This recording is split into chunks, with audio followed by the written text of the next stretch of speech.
저와 여러분들의 삶의 사명이 뭘까? 삶의 목적이 무엇일까? 그것은 이 땅에 사는 날 동안 끝까지 주님을 붙들고 주인으로 모시고 믿음으로 승리하는 것입니다. 믿음으로 승리하는 것. 근데 믿음으로 끝까지 승리한다라고 하면 쉬울까? 그거 쉽지가 않는 것 같아요. 여러분, 왜 창세기, 출애굽기, 레위기, 민수기, 신명기, 여호수아, 그리고 사사기 여기까지 보면 세상을 바꾸었던 위대한 신앙인들의 모습이 나타나 있죠. 우리 장로님과 기도하실 때처럼 우리가 6주 동안 그 세상을 바꾸었던 신앙의 위대한 인물들을 살펴보았는데 욥, 노아, 아브라함, 모세, 여호수아, 지난주에 라합까지. 그들은 한결같은 공통적인 특징이 있었는데 다 무엇으로 살았다? 믿음으로 살았다.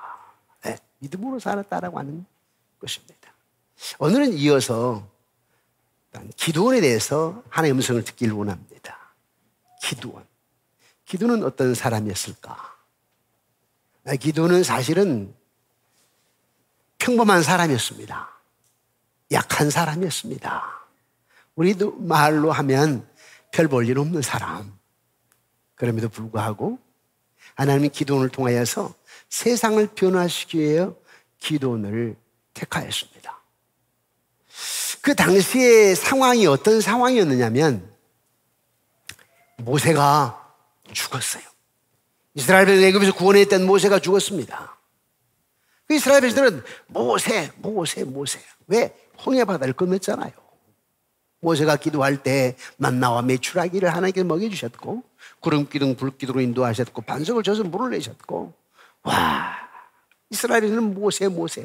물론 모세를 쳐 죽이려고 할 때도 있었지만 그러나 모세는 신앙이 위대한 사람이라 모세가 죽어버렸어요.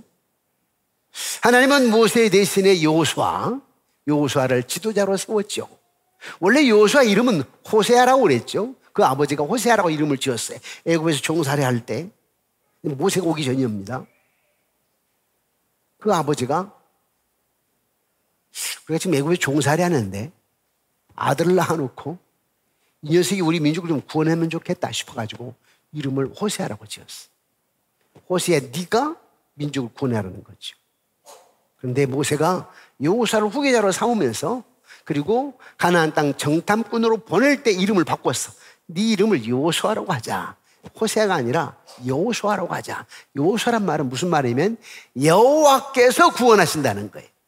그 아버지는 네가 구원하라고 하는 건데 모세는 이 여호수아를 가리켜서 여호와께서 구원하신다. 이름을 바꿨어. 그래서 여호수아가 제2의 후계자가 돼가지고 이스라엘 백성들을 데리고 적과 꿀이 흐르는 가나안 땅에 들어가서 정복하고 정착했습니다. 정복하고 나서 정착 사는 것입니다.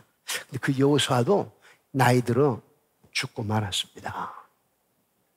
그러고 나니까 나라가 영적으로 침체되고 점점 이스라엘 백성들이 하나님으로부터 멀어지게 됩니다. 그리고 돈과 명예를 탐닉하게 됩니다. 돈, 명예, 즉 세상적인 가치죠.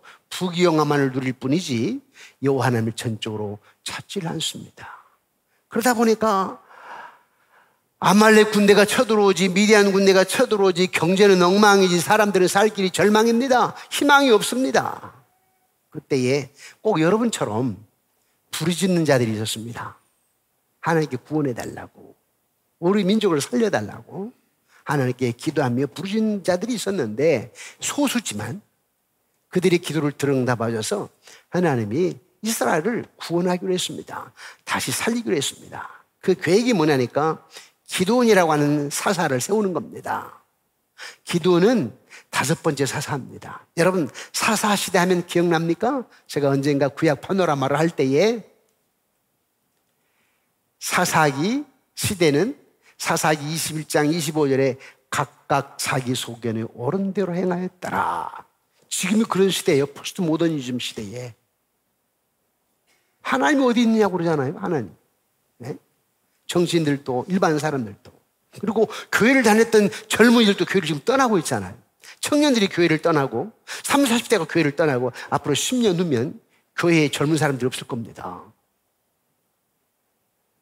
각각 자기 소견을 옳은 대로 행하였더라. 그때가 사사시대인데 5번째 사사로 기드온을 세웠습니다. 기드온은 어떤 사람이라고 그랬어요? 약한 사람, 평범한 사람이었습니다. 하나님께 기드온을 부르시는데 미디안 군대가 쳐들어왔다고요. 산 맞은편에 13만 5천 명이 춤추고 있네. 13만 5천 명이. 언제 이제 기습 쳐들어올지 모릅니다. 그때 미디안 군대는 겨우 해봐야 3만 2천 명. 4대 1입니다. 4대 1. 사람들은, 백성들은 두려워했습니다. 이스라엘 백성들은 근심, 걱정, 두려움 가운데 휩싸이셨습니다.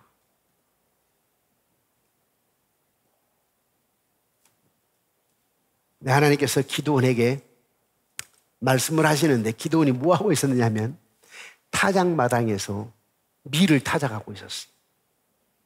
그런데 이 타작마당에서 해야 되는데 어디서 하니까 포도주 틀에서 타작을 하고 있네. 여러분, 제가 어렸을 때, 우리 연세 드신 분들 어렸을 때에 전에 그러죠. 시골에서 벼를 탈곡을 하게 되면, 또 보리를 탈곡하게 되면 마지막 마무리는 엄마들이 하더라고요. 얘 탈곡하게 되면 아저씨들이 다 해가지고 곡간에다가 벼를 이렇게 채우고 마지막에 이제 건물들 있잖아요. 이런 부분들. 멍석을 털어가지고 다 모아가지고 이제 엄마가 뭐 하냐니까 후 하게 되면 바람에 의해서 건물은 저쪽으로 하게 되고 밑에 알곡이 떨어져요.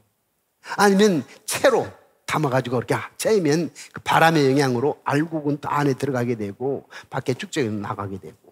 그러니까 이게 밀을 타작하려면은 좀 공간이 넓어야 되겠어요? 좁아야 되겠어요?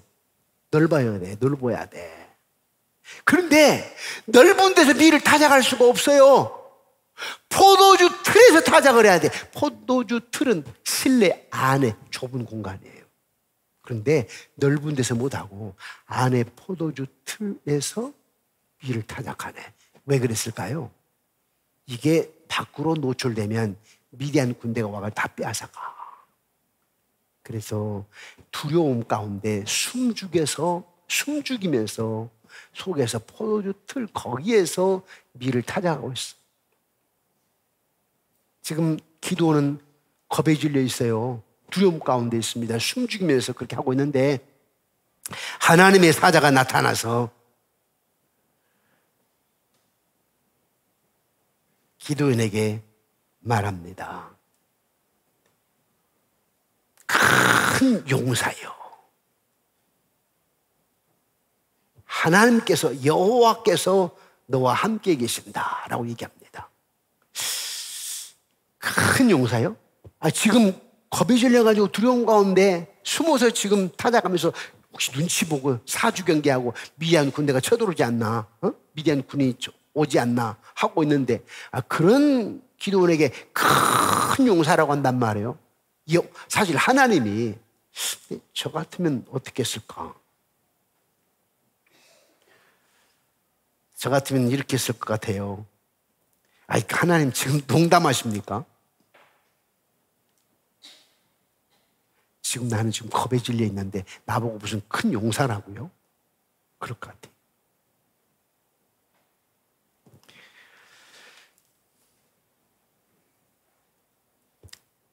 큰 용사라. 저 좀 보세요. 밀도 마음 놓고 타작 못하고 숨죽이며 밀을 타작하는데 저 같은 사람 보고 용사라고요? 저희 집은 므낫세 지파 중에서 가장 약하다니까. 저는 우리 집에서 가장 작은 자예요. 므낫세 지파에서 지파 자체가 약하고 나는 우리 집에서도 가장 약한 자라니까요. 근데 나보고 큰 용사라고요? 하나님 잘못 보신 겁니다. 이렇게 말할 것 같은데요. 하지만 하나님의 시선은 달랐습니다. 여러분 스스로에 대해서 어떻게 생각하시죠? 여러분을 향하는 하나님의 시선은 다릅니다. 여러분들이 나를 어떻게 생각할지 모르지만 하나님의 나를 향한 시선은 다릅니다. 기드온은 현재 자신의 모습, 자신의 환경, 자신의 두려움만 보고 있었습니다. 하지만 하나님은 그를 통해서 이루실 일을 보셨어요. 기드온을 통해서 이루실 일을 하나님 보셨어요. 보는 시각이 다르지요. 여러분 자녀에 대해서, 아들에 대해서 어떤 시선을 가지고 바라보죠? 우리 아내씨들이요, 여러분 남편에 대해서 어떤 시각을 가지고 바라보고 계시죠? 달라야 됩니다. 사실 하나님은 다르거든요. 여러분 믿음 가운데 있다면 여러분 남편에 대한 시선이 달라요. 여러분 아들에 대한 시선이 달라요. 성적에 달려있지 않아요, 여러분. 하나님의 시선은 인간의 한계를 뛰어넘습니다. 사랑하는 성도 여러분, 하나님 기도원을 큰 용사로 부르셨다면 하나님 여러분에게 어떤 이름으로 불러주시길 원하십니까? 사실 여러분들이 큰 용사로 부를 이유가 없어요. 왜냐하면 지금 미디안 군대가 쳐들어왔으니까 그에게 필요한 큰 용사지. 여러분들에게는 달리 부르시지 않을까요? 믿음의 아버지여 라고, 아니면 지혜스러운 권사여라고 한다 할지, 격려하는 어머니요, 충성된 일꾼이요, 하나님의 친구야, 하나님의 사람아. 저는 하나님의 사람이란 말이 참 좋아요. 제가 한 2, 3년 전이었을까요? 후배들이 있는 곳에서 목사님은 하나님의 사람입니다. 또 기도를 하는데요, 오늘 강의로 하실 목사님 하나님의 사람을 축복합시다. 굉장히 기분 좋더라고요. 하나님의 사람이라고 하니까. 하나님의 사람, 그렇게 불러주면 좋지 않겠습니까? 하나님은 하나님의 형상대로 여러분들 창조하셨어요. 그 안에 생각하고 판단하고 계획할 수 있는 능력이 포함되어 있어요. 여러분의 생각할 수 있는 능력이 있습니다. 여러분 뭔가 생각할 수 있는 능력이 있습니다. 하나님은 당신의 형상을 따라 우리가 계획을 세우고 미래를 준비하는 것을 매우 기뻐하세요. 여러분 사업 계획해야 되겠죠. 공부도 계획해야 되겠죠. 뭔가 계획해야 돼요. 그걸 굉장히 기뻐하십니다. 그런데 유의할 점이 있습니다. 뭐냐니까, 내가 계획을 세울 수는 있지만은 그것에 얽매여 가지고 하나님의 인도하심을 놓쳐버리면 끝나는 거예요. 놓쳐버리면 실패해요. 하나님의 인도하심을 놓쳐버려. 근데 대부분 그렇지 않아요? 여러분 사업을 하든 무언가를 할 때에 그 자기 계획이야. 하나님의 인도를 놓쳐버려요. 하나님의 섭리를 놓쳐버려요. 대부분 그래요.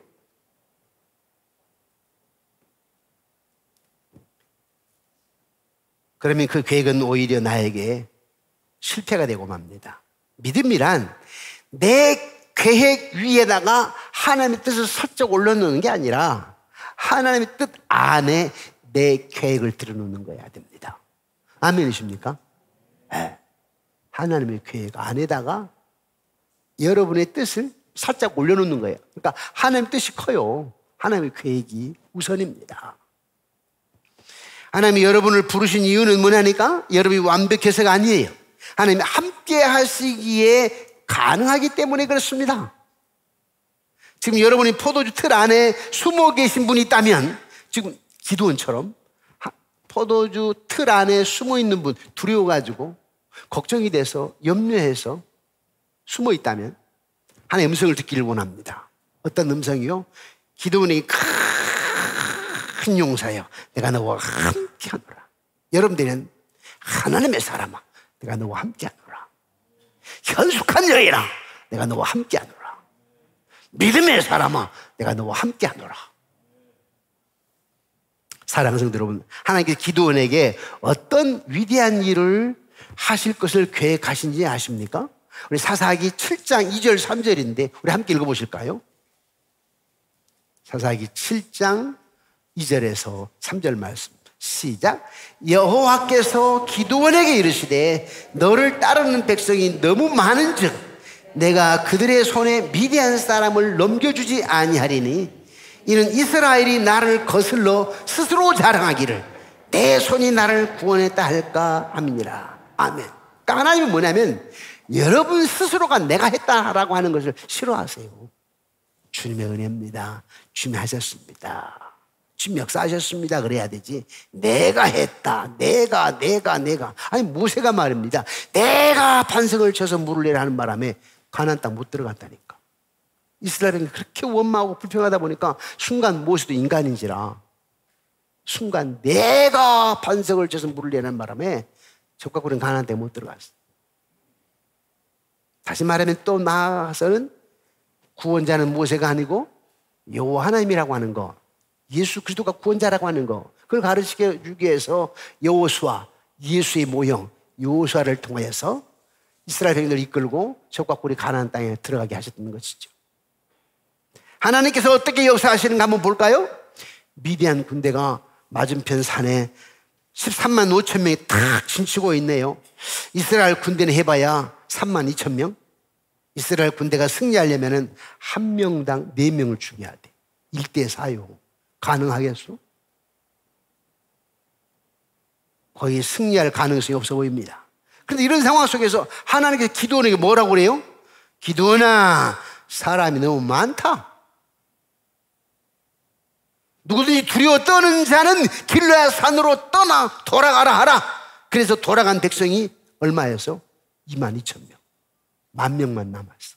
13만 5천 명이 있는데 이 3만 2천 명이 있다가 야 겁나고 두려운 자 다 가. 그랬더니 2만 2천 명이 가버렸어. 10,000명만 남았어. 13만 5천 대 10,000명. 이야, 기도원이 볼 때는 10,000명 가지고 어떻게 싸워? 근데 하나님께 또 말씀하시네요. 여전히 많답니다. 10,000명인데 여전히 많대요. 그래서 최후 선발 테스트를 합니다. 어떻게 해요? 개우에 가지고 물을 마시는 걸 태도를 보라는 거죠. 그래서 철퍼덕 앉아가지고 넉넉히 마시는 거예요. 버려버리고 어떤 사람 사주 경계하면서 손바닥으로 딱 떠가지고 이렇게 마시는 사람, 이런 사람만 300명을 뽑은 거예요. 영적 긴장으로 살아야 됩니다. 우리 나태하면 안 돼요. 영적 긴장감을 가지고 살아야 돼. 우리 영적 전쟁감도 있거든요. 300명만 뽑았어. 300명 대 13만 5천 명이니까 나 한 명이 몇 명 죽여야 되는지 아십니까? 450명. 한 명이 일개 대대를 책임져야 돼. 450 대대 병사죠. 이게 가능하냐고. 근데 왜 하나님이 이렇게 했을까요? 자기가 했단 말 못하게 하기 위해서. 불가능을 가능케 하시는, 하나님만 하셨다라는 걸 가능케 하기 위해서 하나님께 이렇게 하시는 거예요. 하나님께서 사람이 자신의 계획, 자신의 노력, 자신의 생각을 최고로 여기는 인간의 본성을 다 알고 계셔. 인간의 본성이 그래요. 자기가 했다고, 자신의 노력이라고, 자신의 계획이었다고. 이게 인간의 본성이라니까. 우리는 스스로 힘만으로는 아무것도 할 수 없습니다. 그러나 하나님께서 도와주시면 우리는 무엇이든지 할 수 있습니다. 아멘이십니까? 우리는 하나님의 파트너. 강원도 가니까 전에 보면 산비탈 땅을 갈아엎는데 소 2마리가 쟁기를 끌고 가더라고요. 그래서 한 결이, 소는 결이라고 하잖아요. 그래서 이 멍에가 일자로 돼 있대, 일자로. 저 전라도 가면, 경상도 가면 소가 U자 멍에 이게 가다가 소가 앞에 앞만 보고 할수록 농부 아저씨가 멍에를 탁 내려보고 U자 멍에, 그럼 앞만 이렇게 하잖아요. 근데 강원도는 일자로 돼가지고 끌고 가더라고요. 하나님과 나 파트너로 좀 함께 가십니다. 함께 가시는 거야. 함께 걸어야 돼. 기드온 입장에서는 참으로 놀라운 순간이었습니다. 이야, 300명으로 싸워서 이겼어. 그들은 기드온을 그래서 왕으로 삼고 새로운 왕조를 세우자 생각을 하고 오늘 본문의 22절에 이렇게 얘기한 겁니다. 한번 볼까요? 22절. 시작. 그때 이스라엘 사람들이 기드온에게 이르되 당신이 우리를 미디안의 손에서 구원하셨으니 당신과 당신의 아들과 당신의 손자가 우리를 다스리소서. 여러분, 기드온이 300용사로 13만 5천 명을 멸망시켰을 때 그 순간이 기드온 인생의 최고점인 것처럼 생각할 수 있지만은 아니에요, 여러분. 여러분들 지금까지 신앙생활하면서 그걸 기억할 거예요. 아, 기드온 하면 기드온의 300용사, 300명 가지고 13만 5천 명을 승리했다니까. 그래서 기드온의 인생의 최고 승리점을 갖다 그걸로 생각할 수 있어요. 그러나 그것이 기드온 인생의 최고점은 아니었습니다. 기드온 인생의 최고점이 뭔지 아십니까? 우리의 왕이 되어달라. 이게 기드온 인생의 최고점이에요. 왕이 되어달라네요. 근데 이게 문제예요. 기드온 입장에 참으로 영광스러운 순간이었지만은 전쟁 영웅으로 백성들의 절대적인 지지를 받고 있었고 왕으로 추대될 수 있는 절호의 기회입니다. 세상적인 관점으로 보자면 그보다 더 큰 성공은 없을 것입니다. 자기 이름이 후세까지 기억되고 가문의 역사가 이어질 수 있는 인생 최대의 전환점입니다. 하지만 기드온은 놀라운 대답을 하죠. 8장 23절인데요. 우리 23절을 다시 한번 읽어볼까요? 시작. 기드온이 그들에게 이르되 내가 너희를 다스리지 아니하겠고 나의 아들도 너희를 다스리지 아니할 것이요 여호와께서 너희를 다스리시려 하니라. 야, 기드온은 스스로 왕이 될 수 있는 기회를 단호히 거절했습니다. 왜 그런지 아세요? 왕정 정치가 아니고 신정 정치해야 된다는 하나님이 다스리는 정치. 이 나라도 역시 마찬가지입니다. 대통령이 세워져 있지만은 여러분 신정 정치로 바라봐야 됩니다. 하나님이 나라를 다스려야 되고 하나님 역사해야 되지 대통령이 잘한다고 되는 게 아닙니다. 저와 여러분들이 하나님 중심이 아니면 아무리 유정자들이 잘한다고 해도 실패할 수밖에 없습니다. 믿음이 없으면 하나님의 백성들이 여호와를 바라보지 않게 되고 하나님의 주권을 바라보지 않게 되면 실패할 수밖에 없습니다. 왜? 역사를 주관하신 분이 하나님이시잖아요. 생사복을 주장하시면 여호와 하나님이세요. 참 이 기드온의 고백 보세요. 여호와께서 너희를 다스리시리라. 이 고백이야말로 기드온 인생의 진짜 정점이었습니다. 그는 백성들의 찬사와 권력의 유혹 앞에서도 흔들리지 않았습니다. 왜냐하면 그는 이 승리가 자기 실력이나 전략의 결과가 아니라 전적으로 하나님의 손에 달려 있었음을 정확히 알고 있었기 때문입니다. 제가 오늘은요, 저쪽에서 일부 설교를 하는데 한 분 안수집사님이 설교를 하시는데 우리 목사님이 명예욕으로 총회장을 하시려고 하는 게 아니라 부총회장, 총회장을 하시려고 하는 것이 아니라 정말 교회와 한국교회 다음 세대를 위해서 십자가를 지려고 하신 거기 때문에 하나님 응답하옵소서. 이야, 마음에 쏙 들어. 기뻤어요. 방금 막 우리 장님장도 기도를 하시는데 뭔가 뜻있는 기도를 이렇게 하시잖아요. 그렇지 않은 분들이 있어요. 목사님 뭐하게 총회장 하려고 하냐고. 그런 분도 없잖아요. 있어요. 여러분, 저는 내가 안 해도 돼요. 하려고 하는 사람들이 많이 있어요. 그런데 제가 무슨 생각을 했냐면은 만주 독립군처럼 일제 신사참배 때에 주기철 목사님처럼 신사참배를 반대했던 목사님처럼 앞으로 20년, 30년 후면 다음 세대가 없는데 한국교회를 바로 세워야 나가지 않겠느냐. 내가 헌신해 보려고 십자가를 지려고 나선 겁니다. 상대방하고 경쟁하기가 쉽지 않습니다. 딱 내가 출마를 하니까 인지도 면에서 굉장히 뒤떨어져 있습니다. 저야 조용히 목회하고 방송하고 강의하는 사람 아닙니까? 상대방은 총회 부서기하고 서기하고 인지도가 좀 있어요. 그러나 제가 볼 때는 인지도가 중요한 것이 아니라 어떤 사람이어야 되느냐, 어떤 목적을 가지고 해야 되느냐, 그 출마를 했습니다. 잘 될 겁니다. 여러분 믿음대로 될 거예요. 제 사명이니까. 십자가를 지는 거기 때문에. 내일 등록합니다. 그리고 9월 셋째 주 월요일 날 오후 5시쯤이면 결정이 됩니다. 저는 그런 생각을 해요. 다 하나님의 뜻이니까 주님 뜻대로 하옵소서. 그러나 내가 믿는 하나님이 전능하신 분이십니다. 오늘도 하나님 영광을 위하여 하나님의 위대한 일을 시도하렵니다. 하나님으로부터 위대한 일을 기대합니다 하면서 기도합니다. 사랑하는 성도 여러분, 영광이 정말 내 것인가? 나는 결과를 하나님의 손에 돌리고 있는가? 아니면 나의 공로로 포장하고 있는가? 중요한 부분이에요. 진짜 믿음은 승리를 누릴 때 자기를 드러내는 것이 아니라 하나님을 드러내는 것이 진짜 믿음입니다. 하나님을 드러내는 것. 여러분도 교회 생활하실 때 목사님 나를 알아주세요 하면 안 됩니다. 여러분 다 일해놓고 주님이 아십니다.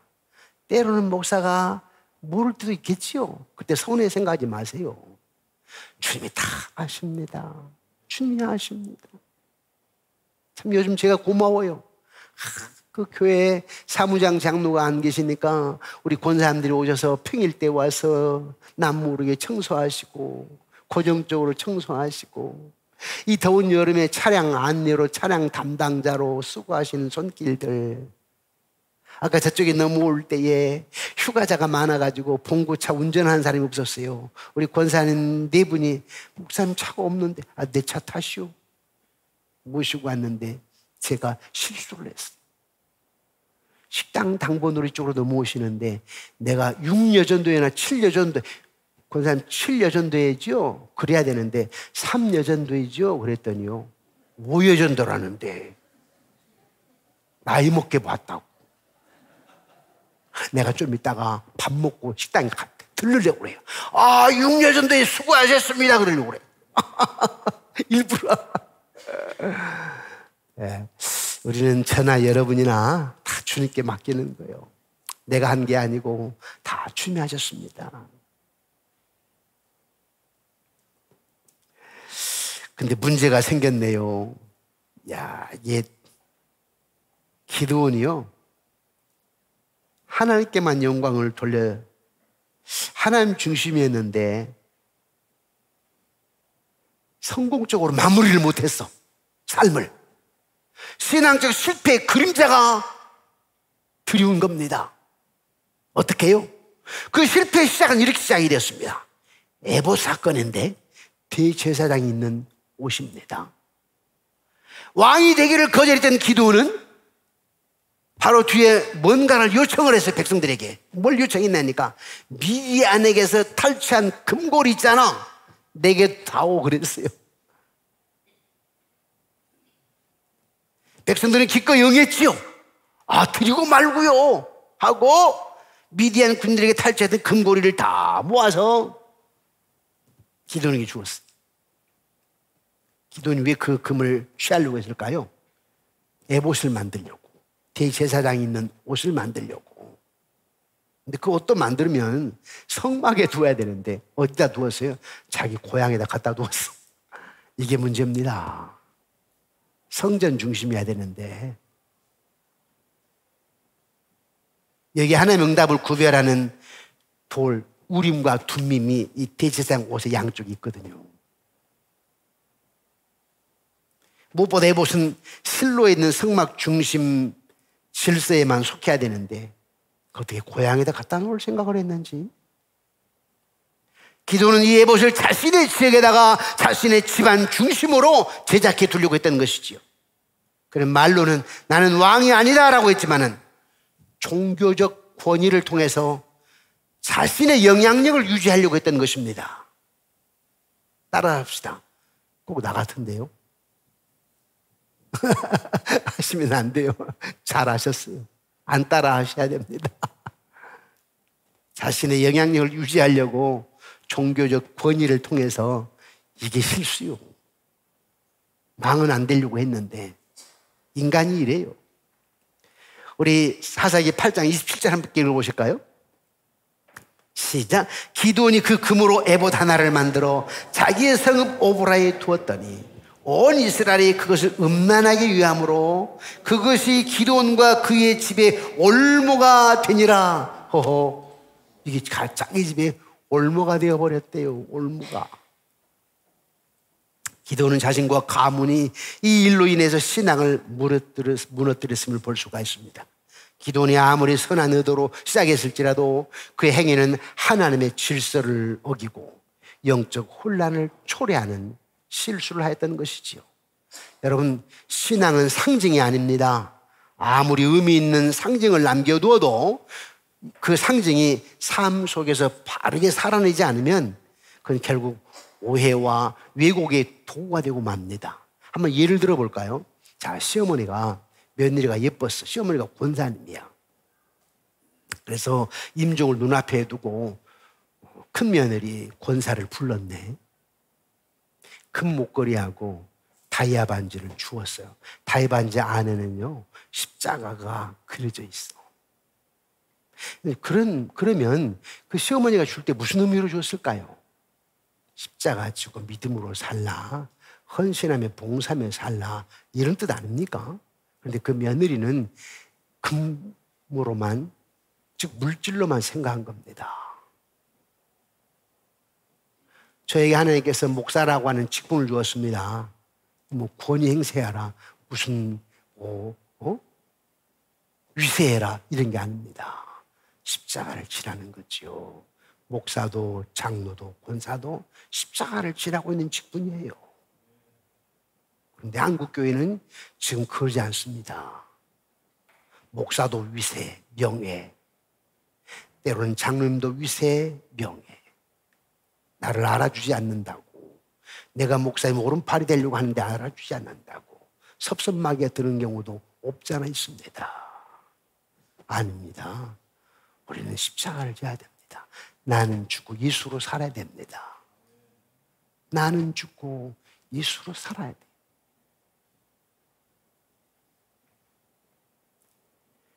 신앙은 기억하게 하는 표식도 중요하지만은 더 중요한 것은 그 삶 속에서 하나님을 계속해서 따르는 것입니다. 사랑하는 성도 여러분, 우리의 가정과 교회 안에도 에봇은 많을 수 있습니다. 겉으로는 은혜를 기억하자는 장치지만은 실제로는 하나님의 통치를 대신하는 자리에 올려놓는 우상일 수도 있습니다. 예를 들어서 자녀가 교회에 나오는 것 자체로 만족하는 건데 그건 아닙니다. 예배 참석이 전부인 줄로 알고 있는데 그건 아닙니다. 그 마음이 정말 하나님께 있는지 돌아보지 않는다면 그건 껍데기 신앙, 에봇에 불과합니다. 우리 자녀가 진정으로 하나님의 말씀을 배우고 하나님 뜻대로 사는 삶을 살아가도록 말씀과 기도로 이끄는 것이 우리의 책임이에요. 여러분, 책임을 가져야 됩니다. 저는 목회를 하면서요, 나는 우리 가정부터 책임져야 되는데, 우리 딸들이 신앙생활을 잘해서 본이 돼야 되는데 목사 딸이 저런다고. 걔들은 참 부담스럽죠. 목사 딸은요, MK라고 해 참 부담감을 느낍니다. 그런데 실제적으로 애들이 신앙 안에 있어야 되거든요. 실제적으로. 그래서 참 저는 영적인 부담감을 느꼈어요. 요즘에는 고마워요. 딸들이 그래도 완전하지는 않지만은 삶으로 살아가려고 하니까. 삶으로. 나는 기독교인으로 자기가 본이 되겠다는 생각을 가지고 희생하려고 헌신하려고 하니까 고맙더라고요, 목사로서.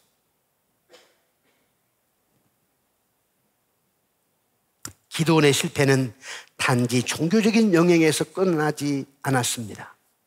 그는 가정에서도 실패해버렸습니다. 그의 아들 아비멜렉이요, 아버지의 신앙을 전혀 개성하지 않았고 오히려 권력을 잡았을 때에, 아니 권력을 잡기 위해서 다른 아들들, 형제들을 무려 몇 명을 죽인지 아십니까? 놀라지 마십시오. 70명 죽였어요. 70명. 70명을 죽였다, 형제들을. 그 말은 무슨 말입니까? 나중에 기드온이 처가 많았다는 뜻이에요.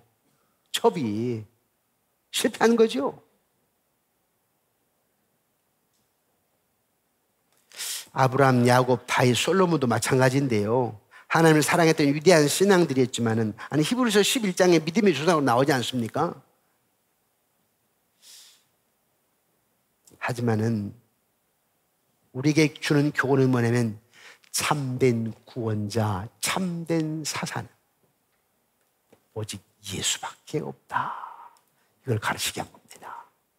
오직 예수입니다. 오직 예수.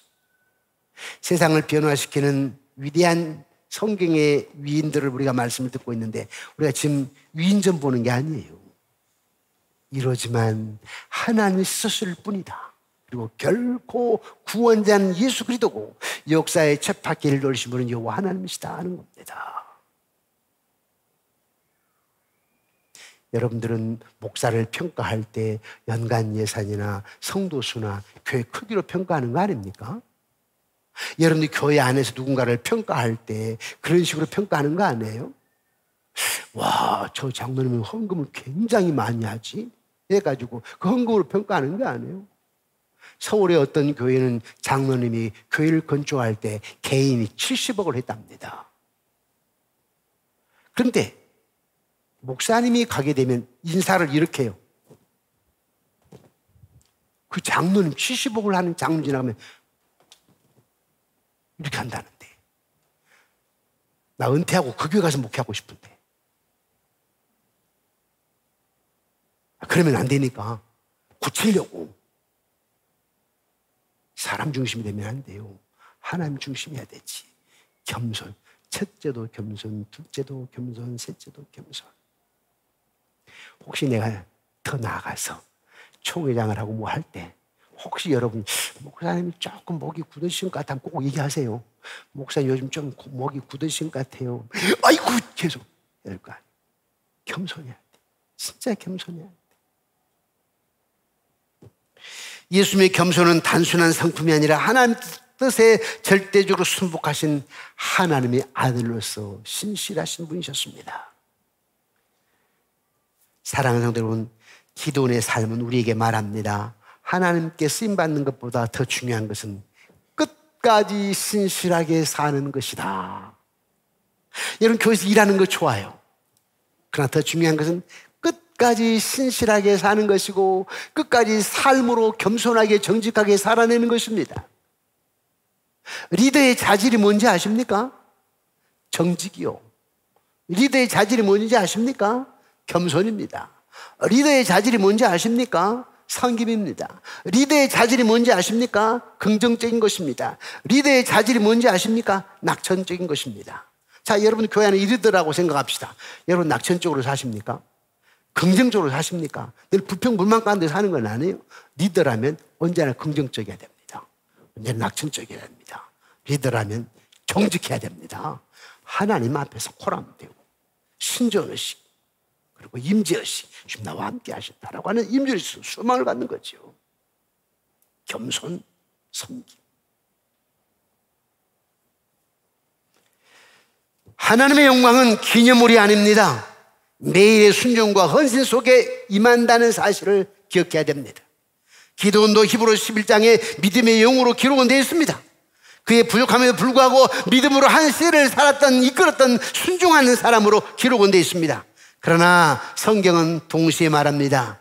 우리 여전히 더 나은 사사가 필요했다. 기도원이 사사라고 그랬죠. 근데 실패했어. 그러니 여전히 더 나은 사사가 필요했다. 구원자가 필요했다는 걸 얘기하고자 한 겁니다. 정작 예수님은 오셔야만 했다. 구원자로 말입니다. 완전한 구원자, 완전한 왕, 하늘로부터 오신 예수 그리스도만이 진정한 승리와 평강을 이루시는 분이시다. 그분이 내 삶의 주인이 되실 때 비록 내가 약하고 부족해도 그분의 통치와 평강은 무궁할 것이다. 아멘이십니까? 주님 여러분과 함께 하실 겁니다. 찬양은 나의 것이 아니라 오직 주님의 것입니다. 그 영광을 오직 주님께 돌리시면서 끝까지 신실하게 믿음 따라 살아가며 우리가 완전할 수 없지만은 성경 복음을 삶으로 살아내는 그래도 저분은 하나님의 사람이야. 저분은 진짜 그래도 믿음의 사람 같다. 그런 삶이 되어지시기를 주님의 이름으로 축원합니다.